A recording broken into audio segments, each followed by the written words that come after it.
Bueno, cerramos el día con Irene Quintans, que es arquitecta urbanista especializada en estudios territoriales, políticas sociales, movilidad, vivienda y gestión urbanística. Creadora de la red OCARA, a través de la cual organiza talleres de arquitectura y arte en escuelas y museos. Participó como técnica en la organización de la segunda mayor favela de Sao Paulo, siendo responsable del proyecto de camino escolar Paraisópolis, ganador del premio Movilidad de Minuto del IBM Brasil en 2014. Colabora con el primer portal de movilidad de Brasil y es vicepresidenta de la Asociación Internacional de Juego de Brasil. Hola, buenas tardes. Lo siento mucho porque es este horario, ¿no? Todo el mundo está muy cansado. Entonces, gracias por estar aquí, para escucharme. Quiero dar las gracias al Grupo Playgrounds por el cariño, siempre. Muchas gracias a Jorge Raedó por la invitación. Muchas gracias a Virginia por su fantástica coordinación del proyecto. Y, sobre todo, muchas gracias a José Manuel Rosales y al Proyecto Terra. Bueno, tengo que hablar de Red OCARA, es lo que me han pedido. Yo vivo en Sao Paulo y para hablar de lo que hace Red OCARA, pues como es una realidad urbana y social muy diferente lo que hay en Latinoamérica comparado con Europa, os voy a hablar un poquito de cómo es Sao Paulo, para que os hagáis una idea de en qué hábitat están estos niños, ¿no? Y el título que le he puesto es eso, pequeños habitantes de la ciudad de las prisas. Es la mejor descripción que os puedo decir de los niños de Sao Paulo, son los pequeños habitantes de la ciudad de las prisas. Entonces os voy a explicar un poco por qué es la ciudad de las prisas. Sao Paulo es la capital financiera de Latinoamérica. Eso es mucho ajetreo y mucha responsabilidad. Y es el 10º PIB entre todas las ciudades del mundo. Es decir, es una ciudad que no para nunca. Sao Paulo tiene 7 millones de coches, 12 millones de habitantes, la ciudad, después hablamos de eso, y cada año pues tenemos 150.000 coches nuevos, o sea, lo que contribuye a estas escenas tan horribles que veis aquí, de colapso que pasa todos los días. Pero, sin embargo, el flujo de peatones también es muy grande. Esta es la Avenida Paulista, que es uno de los ejes principales de la ciudad, es como el centro financiero, y por ella pasa 1 millón de peatones por día y 100.000 coches. Y hay otras calles, esta es la 25 de marzo, es una zona de compras, que tiene 400.000 peatones por día y llega a 1 millón en fechas especiales. Os pongo estas cifras y estas imágenes para que veáis que en Sao Paulo todo es grande y todo es rápido. Esta es una foto ya más normal de una calle del centro y, como podéis ver, todo el mundo está como con prisa, ¿no? Está de aquí para allá. Para que os hagáis una idea, Sao Paulo tiene la ciudad 12 millones de habitantes y la región metropolitana tiene 21 millones de habitantes. La ciudad de Sao Paulo tiene una extensión aproximada, si pudiésemos hacer una forma regular, de 30 por 40 kilómetros. O sea, eso significa que si te montas en un taxi y le pides que vaya del centro de la ciudad a otro lugar que está, no en el centro, pero que está en el núcleo urbano, pues puede tener que hacer un recorrido de 20 kilómetros y les parece normal. Les parece normal. Yo que me asusto, ¿no? Entonces, Sao Paulo es la 7ª ciudad más poblada del planeta y es el conglomerado metropolitano, el primero del hemisferio sur, porque conglomerado quiere decir la área metropolitana de Sao Paulo y otras pequeñas áreas metropolitanas que hay alrededor, que es esto que veis aquí de negro. Lo que está marcado de rojo es Sao Paulo, la ciudad de Sao Paulo, la ciudad, sí. ¿Qué significa? Esto que veis aquí es el movimiento diario de los trabajadores que viven en la periferia, básicamente, y van al centro a trabajar. Y entonces tenemos un movimiento pendular centro-periferia con una distancia que es más o menos de entre 2 y 3 horas en transporte público para la ida y 2 y 3 horas de transporte público para la vuelta. Esa mancha, os repito, es como 30 por 40 kilómetros. Es una dimensión un poco difícil de imaginarse, por eso os lo digo en horas. Esa es una situación normal en el metro. Eso, lo que le llaman la hora rush, que es la hora de pico, que es 5 o 6 de la tarde que la gente sale de trabajar. Pues hay algunas líneas de metro que están más saturadas que otras, pero es así. It is a public transport which is still deficient cuando ciudades de extensión parecida como and is very collapsed. I mean, it's very busy all the time. And any other time of the day, not being the rush time, is all the same. For example, at 11 in the morning, people go running from the underground, take the stairs up, and everybody is running all the time. So it is the city of the hurry. Another image, here again, everybody running from place to place. This is my personal perception. So this is why I call it the city of the hurry, because at any time of the day, you can see people running from one place to another. So you ask yourself, where are they going? It's 10 in the morning. But it's the same. Another problem of the city is inequality and spatial segregation. Can you see these colors here? This is a racial map. Blue is white people, green is like mix, black, white. So a big part of the population is called pardo. It's a mix of white and black. And here, this is not by casualty, by chance. People with more income are the people living in the city center, and you can see the green color in the outskirts of the city. You can see here the oscillation. So the workers, the green spots, have to go to the city center every day.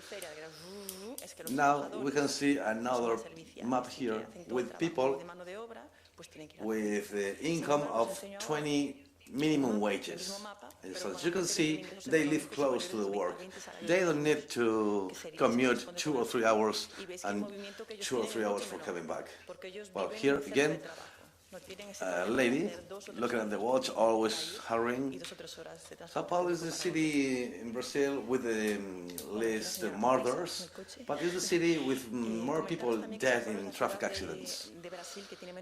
Many of them pedestrians. It is not only, well, this is due to many factors.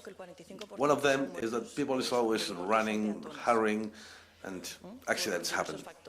So this is a survey that was done on the perception, and I ask this, with these negative factors that I have presented you, is it possible that Sao Paulo is a welcoming city?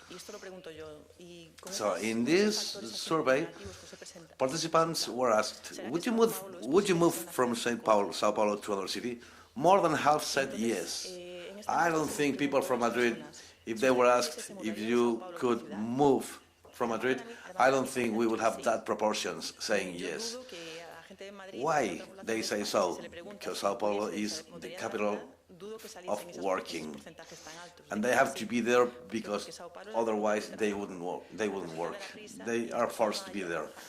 However, in this very same survey, they were asked about the general satisfaction, and what was funny is that the most valued thing here was the human relationships, because in the city of the hurries, we wouldn't think this city has important human relationships, but everybody there give a very high value to these human relationships. But if you think and check at the city with love, you can see, you ask yourself, but do these people stop at any moment? And then you can find some spaces where people are in the public space, and they say, well, this is my moment. This, for example, is the university area, and, for example, these people get together there to play cards. Here is near the metro station, and there are always people sitting there. There's a flower shop, there's a kiosk. So it's a place for being. There's no hurry here. Here it's a very, it is a viaduct which is not nice at all, but this place, for example, from Monday to Friday is absolutely collapsed, but on the weekend it's a different story. So in the weekends they can enjoy. Here we can see a restaurant, and then as there's too many people in wanting to have dinner or lunch in the restaurants, they put some chairs outside and people wait there. So you can see that people also enjoy and use the public spaces. Here we have the street market. All neighborhoods have a day a week when they close the street and they have a market. Fruits, fish, meats. And at the end of the market, you can always have what they call pastel de feira, which is a kind of fried cake, and people love it. So the typical thing here is you go shopping and then have your pastel de feira. I'm gonna go shopping, see my friends, have my cake, and maybe have a drink.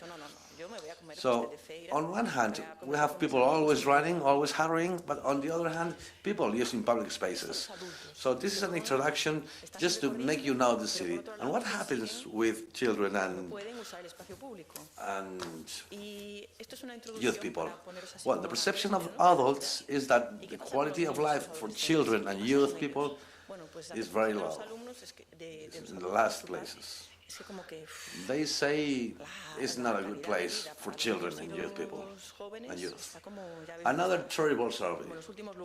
What is the most important for the development of children from 0 to 3 years? 51% take them to the pediatrist and vaccinate them.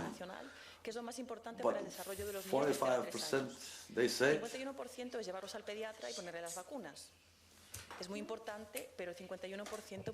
what you see underlined are terrific statistical figures, and which is, for example, 90% is to talk with the kid or to receive attention from adults.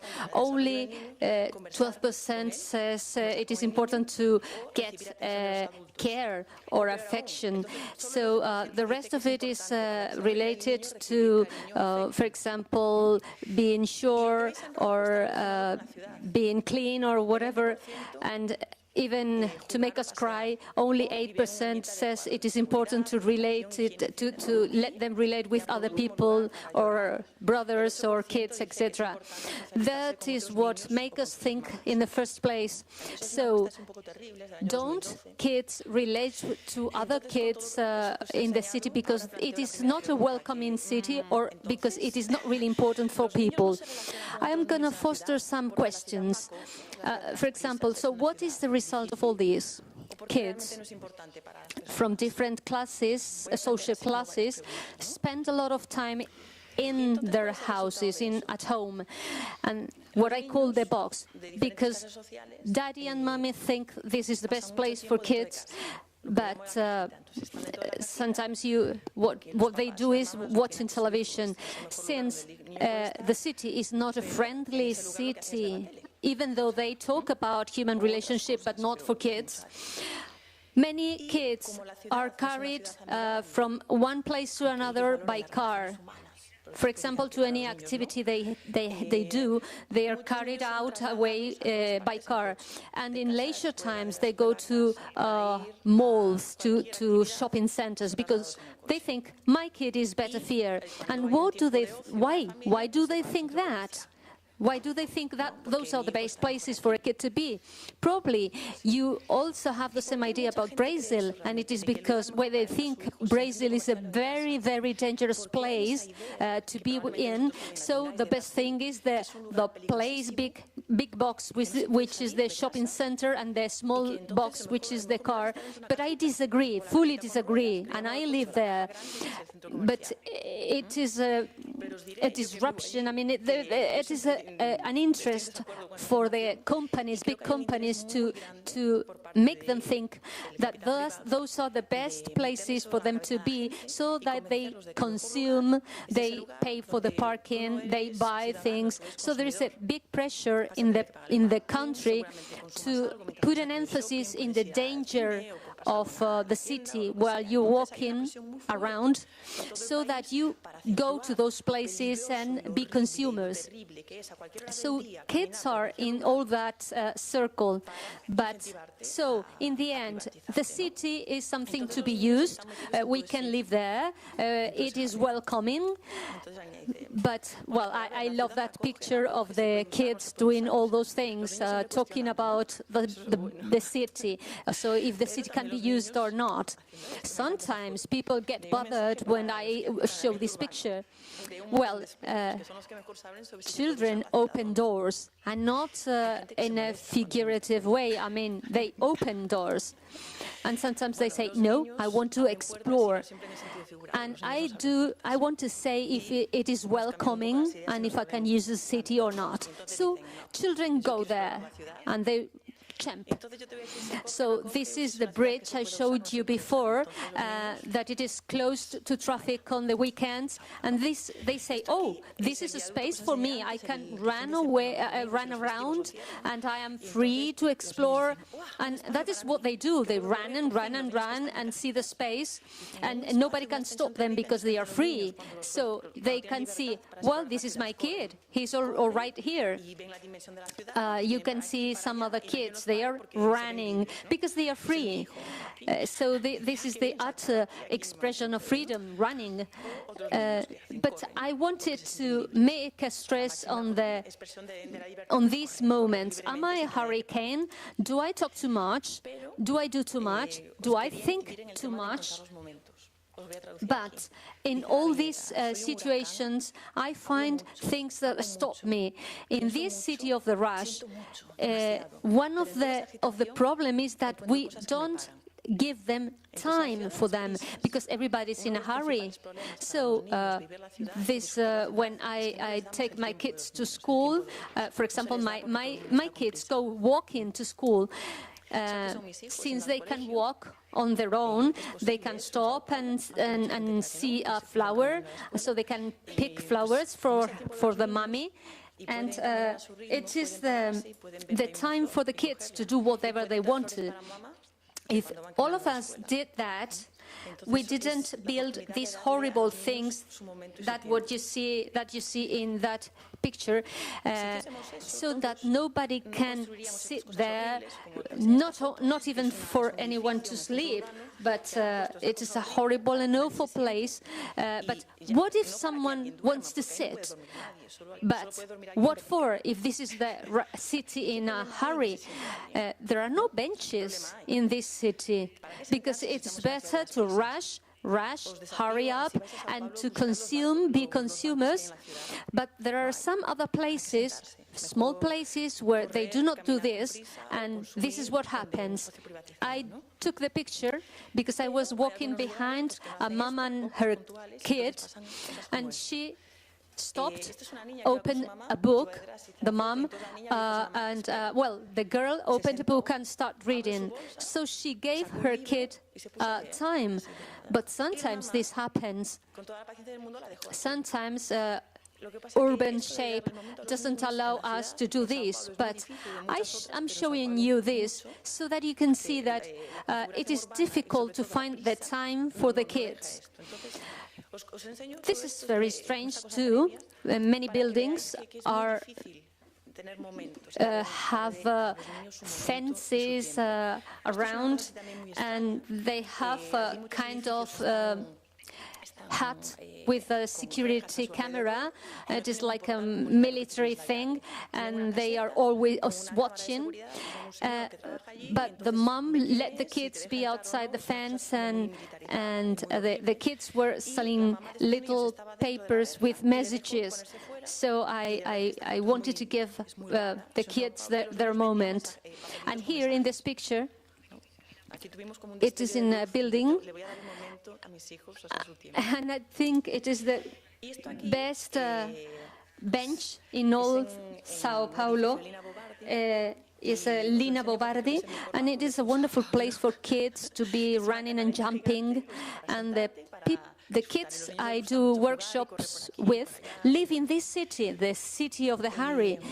but they can do things, they do things. The only thing is that the difficulties is about rushes and people running around.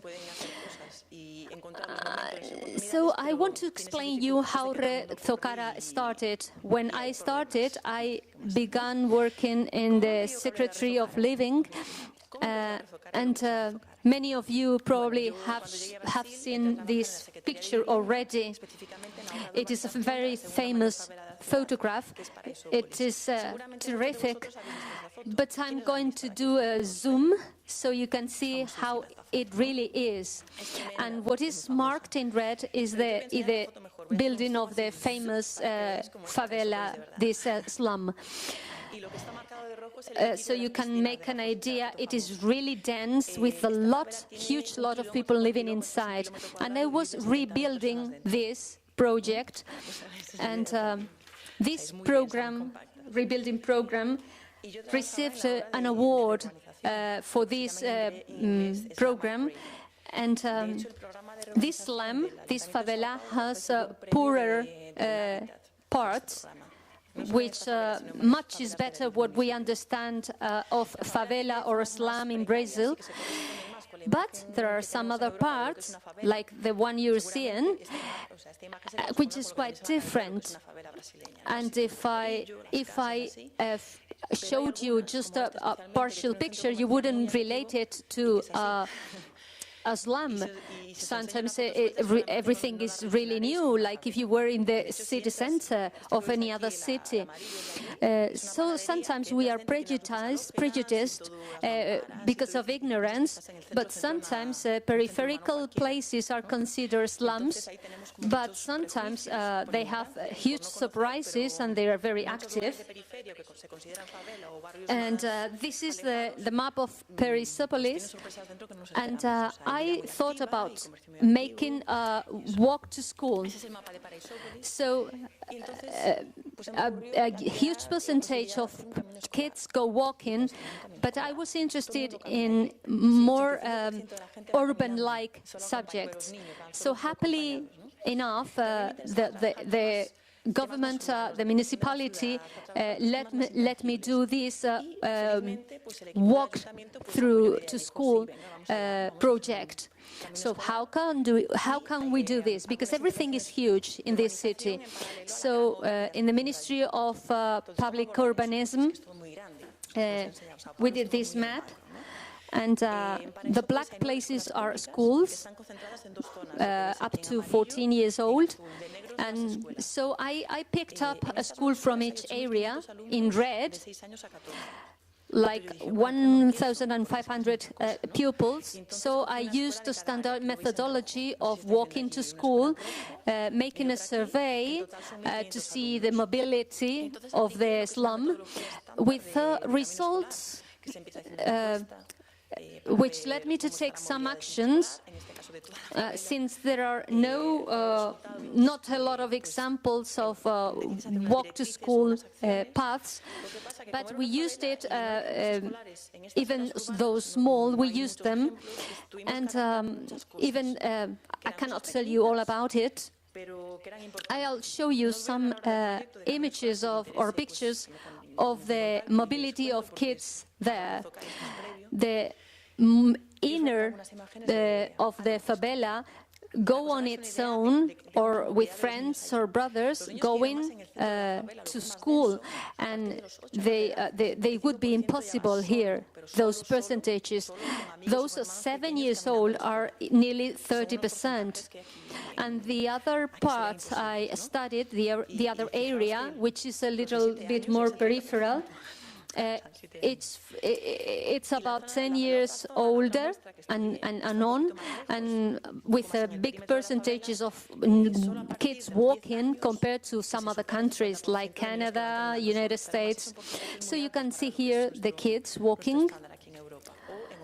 This is Paraisópolis. And they all go walking.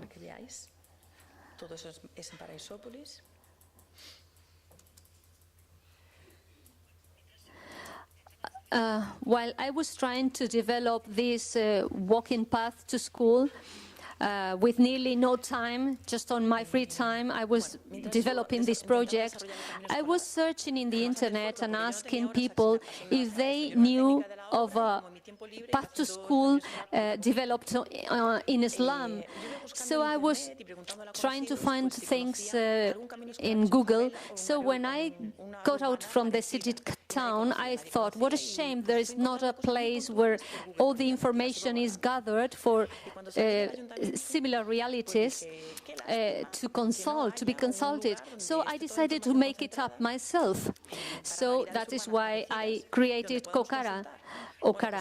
So after seeing there was no other place where you could see or find situations like this, I named it Okara. It is a general name. There is a series of projects, not only urban mobility, but you can see architecture, art, public space, etc. What does it mean? Okara, well, it is a little bit troublesome because it means Okara, which means, doesn't mean it is not the guy or the friend. It comes from Tupi Guarani, an indigenous language from there, with the majority of people talking it in Latin America.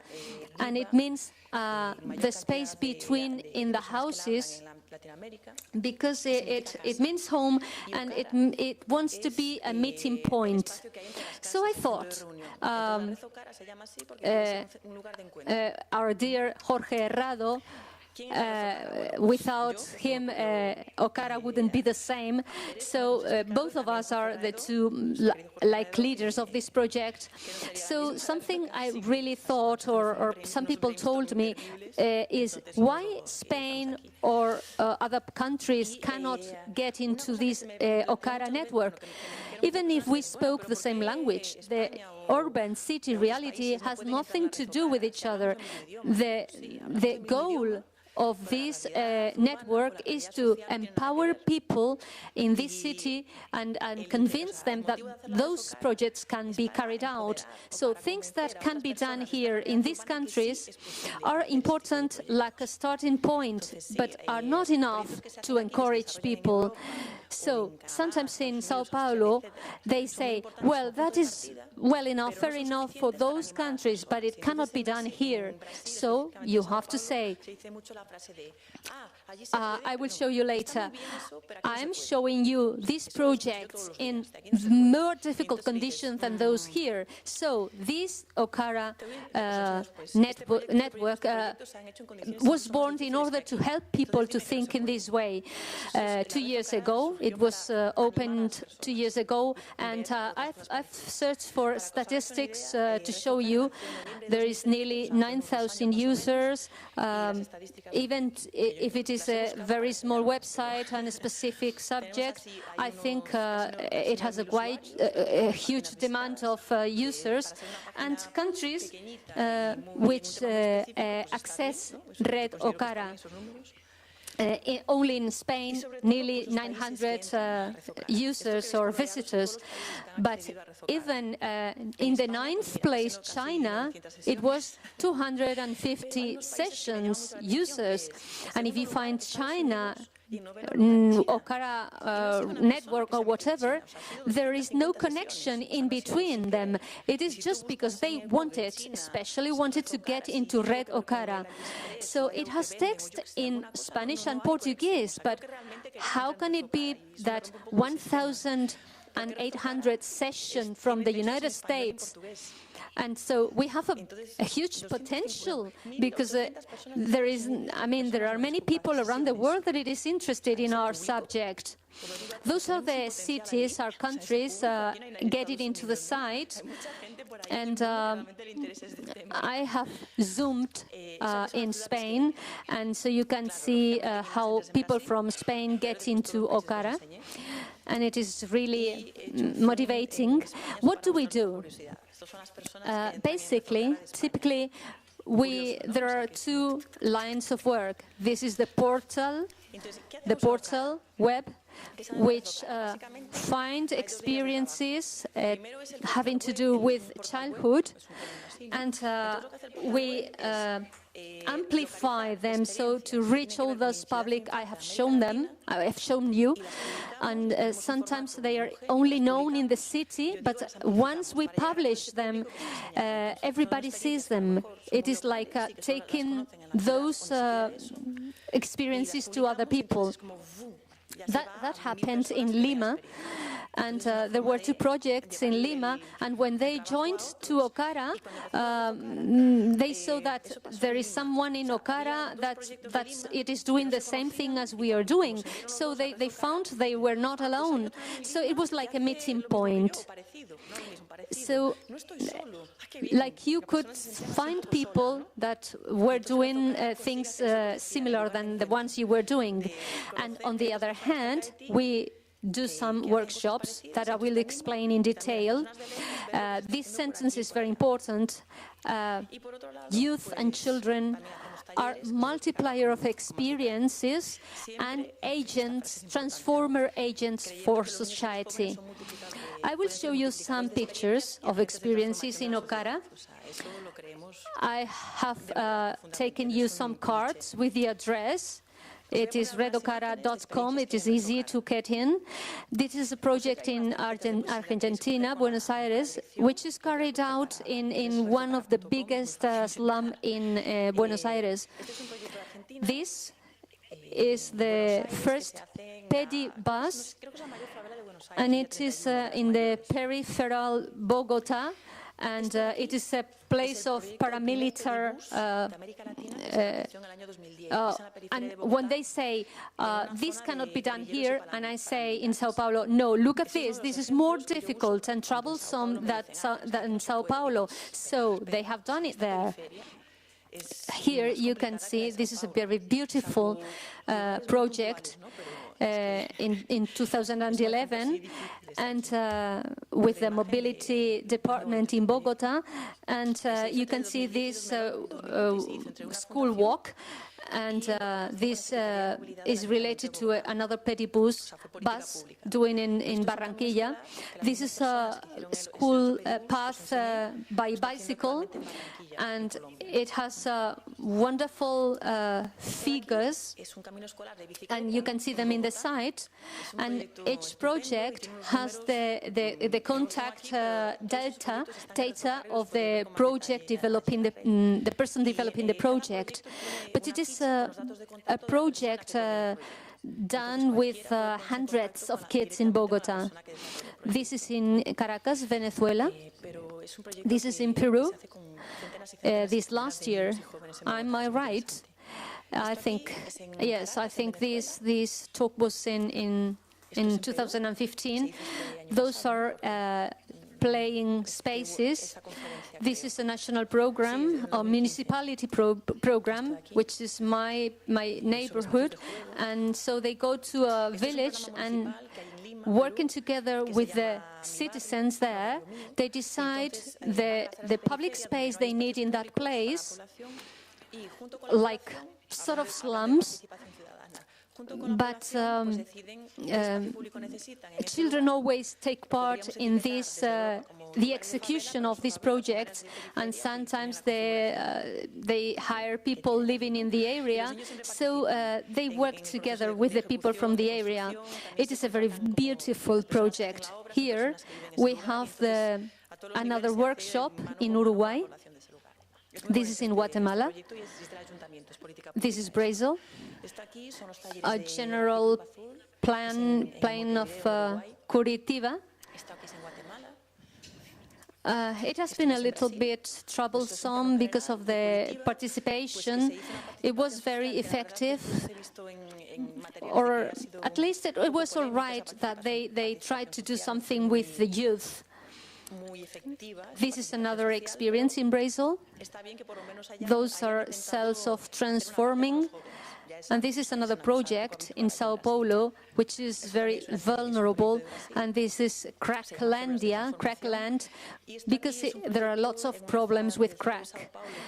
So on one hand, we have the red portal, and we gather and we collect projects from Latin America with the same format and with several links on the different projects and with data of the people developing the project.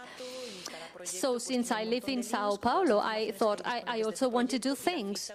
So I'm going to tell you about, for one thing, I work with adults. Why adults if we are talking about children? Because I work with IPA Brazil, which is a part of IPA, which is a national association. So they work with the UN kids' rights. So it is to ensure the right of kids to play. So it was asked why it is not effective, the right to play in this country. So the result was because the adults don't think it is worthy. So we work with adults a lot because we need adults to think that it is important for kids to play. So it is the same thing with the city. Adults are not aware of the importance of the development of the city for the kids. So, I mean, only 8% said that social interaction was important for kids. So what do I do with adults? Sometimes I talk, sometimes I give classes, but it has a great impact because sometimes I talk about childhood and city and everybody says, oh, that's easy. But when I try and I touch certain things, it is like I'm hurting. I am talking about prejudices. Sometimes they think that the best place for a kid is inside the box, but when I fold this down, when I debuild this, sometimes I touch the hurting keys, so they open the mind, and it is very necessary, because no matter how much I talk about integrating kids in the city, if their parents don't allow them, it won't be possible. And I also work with kids, with children. I do some workshop in closed places like museums, schools, cultural centers, but what I do most is working in the city, in the main streets, city, squares, plazas.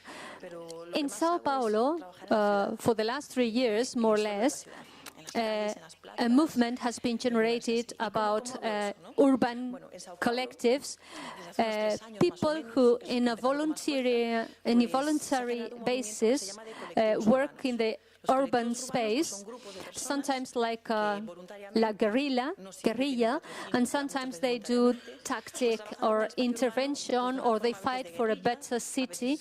So they think of social activation, and they work on a net basis. Sometimes one organizes a big event and invite the other collective to work with them. Sometimes they think, oh, it could be interesting to include children in this project. But sometimes it is not because they really think that, they really think so, but because they think it seems like quite fashionable, in fact. So whatever the reason, the important thing is that they are going to work with children. Some months ago, I was invited to write a blog in a portal, Mobilice, with B, which is the greatest portal of sustainability mobility in Brazil, and they invited me, and I thought, what is the title I'm going to use? Yes, does it have to have a title? Yes, it has. So I thought what I was doing with Red Ocara in Sao Paulo, it is like sort of obvious when you see it, but not during the process, that all the workshops I was dealing with had to do with spaces, networks, and dots, like to work with the city, but living in it. And so I called it Steps and Spaces, Kids and the City. All the workshops work direct or indirectly with different subjects. I'm so sorry about the time because I know you are all tired. So I'm going to show you some aspects that are worked in all the workshops. Let's start with this. We were talking before about this, but Nobel Prize of Medicine came to give us the reason, so everybody would believe it. So this prize was given to a team investigating the human GPS in our brain. They saw it worked by references. Our brains absorbs reference from the environment. It can be a room or a city, whatever, and it makes like a net to get referenced. So here the importance of observing references. This drawing is very interesting. Here children were asked to draw the pathway, the way from home to school. So you can see here, the first one is like spaghetti, and the other drawing is the drawing up in the up position goes by car, and the one below goes walking. So he knows perfectly what the way he takes, the path he's taking, because he's observing references when he walks. But you cannot do this when you go in a car. Okay? So I took advantage of my son, and I said to myself, I'm going to make a test with my son. And I told him, please, tell me your way from home to school. See, you're here, he's drawing the park, here a slide, which is in the park, here, then another child with a backpack. This one is a friend he always meets when he goes to school. And then here, the feira is the market I was telling you before, the market with the cakes. Also the drawing of mom, and here we have the map. So what is this map? This is the reference map of a child. My son was 5 years old, but he did this reference map. What is important is that he feels that this belonging sense. Why? Because he goes walking. If he went by car, he wouldn't be able to do this. And many children are taken to school by car. So when they go by car, they cannot feel like they are part of the city. They don't have the same reference. Here we have another picture. This is like the main street in the city, and this is a public school, which is in this avenue. But these boys and girls do not know this avenue because they never get out of the school. So on a special day, they want to have a walk, and we went for a walk. We gave them these orange balloons, and in Sao Paulo, you never see children walking in the city. And when people watched them, they were like amazed, like, children in the city? What is this? This is crazy, because this is not normal at all. And children were absolutely astonished. They were like, wow, what is this? This is a school of the university, and we asked them, hey, we asked children why these students were sitting in the stairs, and they said, because there are no benches to have a seat. And then I asked the teacher of these children to ask them the next day to make a drawing of the walk, and they made some beautiful drawings. And this is the drawing of the mental reference map, the mental map of this kind, of this child. You can see here, Avenida Paulista, the school, Museo do Mar, this urban park, and just with a 2-hour walk, we were able to give this reference to the children. So these so easy things are not done there. And when I was telling you at the beginning, they are not allowed, they are not given the opportunity to have their moment, to have their time, to have a walk, to know the city, know where they live, so you feel this sense of belonging to their city. Now we're going to show you what is sharing the public space. This is a complete street, and it is a complete street. The idea is that the street works for every model of transportation. So you see, at the beginning it was just one walkway, one pavement, and then it became a street where all kinds of transportation can go. This is a network where we have this paper with these pavements and roads. So I told them, let's see the paper in the back, and we're going to make a different way this city. Let's see the road, then the pedestrian crossing line. So let's work in this concept. And now I would like you to show a video. This is a 2-minute video on this concept.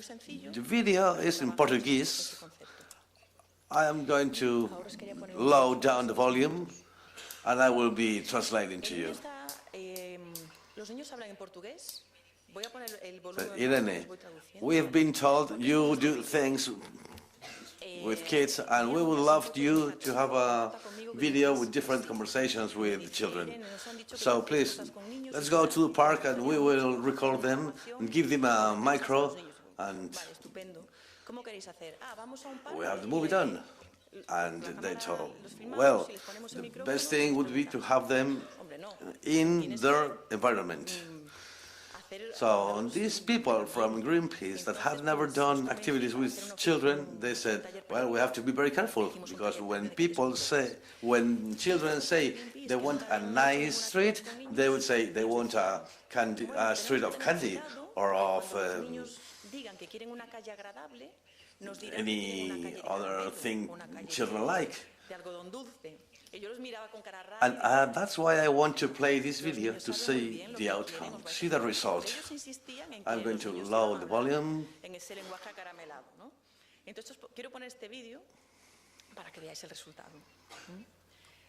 Okay, so a moment please, because I have to regulate the volume, so I don't bother you speaking.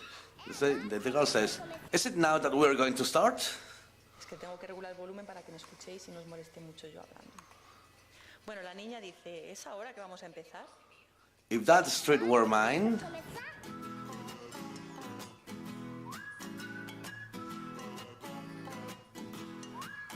si esa calle fuese mía. The street is where people and cars go by.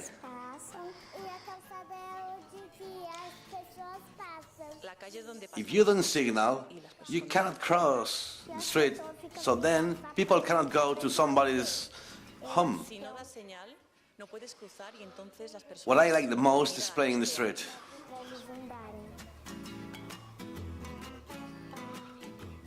I love riding bicycle, and I like it because I have my loosened hair. And I like vehicles with wheels but with no engine, because I have to use my strength. You feel free. The street of my dreams has a garden, has a slide, more trees, more flowers, a football camp, skateboards, it has earth. I don't want rubbish to be in the street. I don't want abandoned dogs in the street. I want water to be saved. I want the street to be clean. And I want it to have shadow so that I can walk.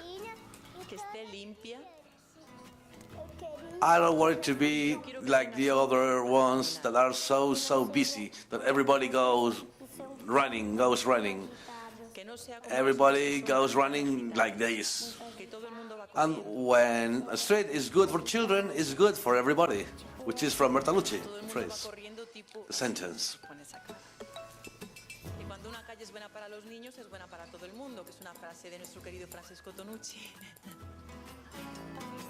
Well, then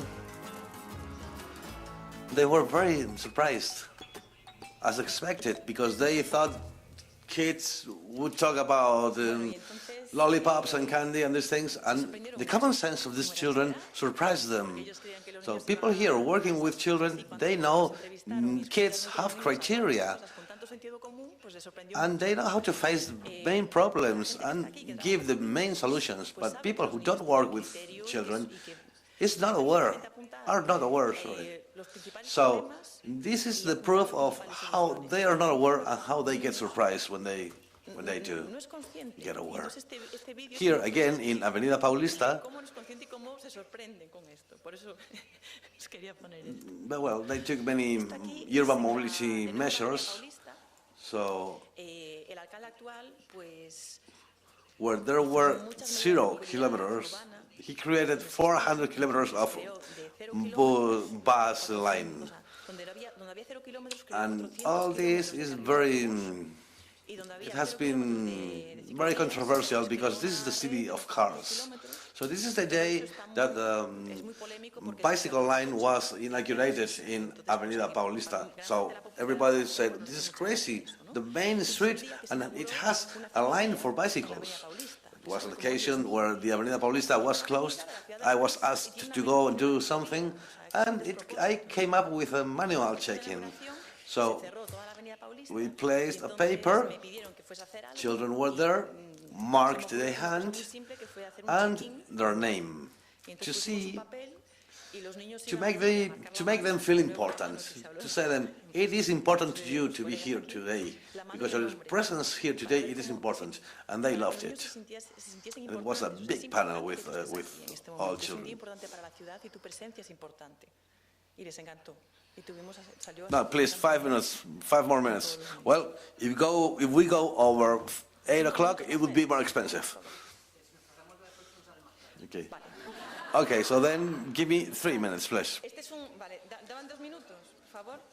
Well, now it is the house of music. How to live the city, because we are making inhabitants of the city. Here, they were doing different activities, and we were talking of the importance of taking care of the city, use the city, and bring visitors. And here, this is the house of music, this picture. I love, check these public spaces, and then like these matryoshkas, these Russian dolls. It's like home, square, city, on all the different scales. I like very much that game. With some variations here. And it is very important to co-live with differences. We have to learn how to live with different people. This is another workshop to see that you can see through the eyes of the other. I was telling you about the urban collectives. This was another day I was called to give a lecture. And then where are children in the public policies? They are not. Simply as that. This project was done in Sao Paulo, and the author marked 4 points in the city. Only 2 of them were executed, and many cultural activities were done in these 2 points. So this is a workshop for children, and these are children who live in very marginal conditions.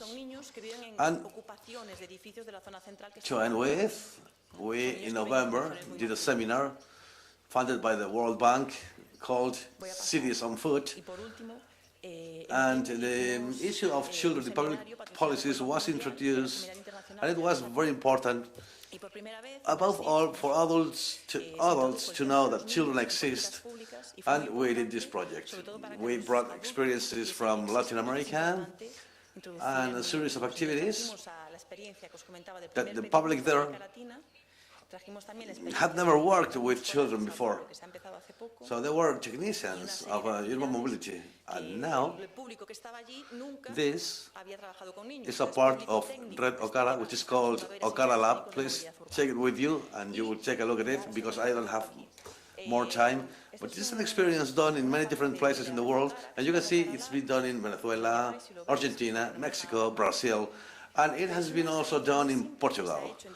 So I hope you also take a stand here. And here I'm finished. Thank you very much. Las imágenes de Venezuela, de Brasil y ya.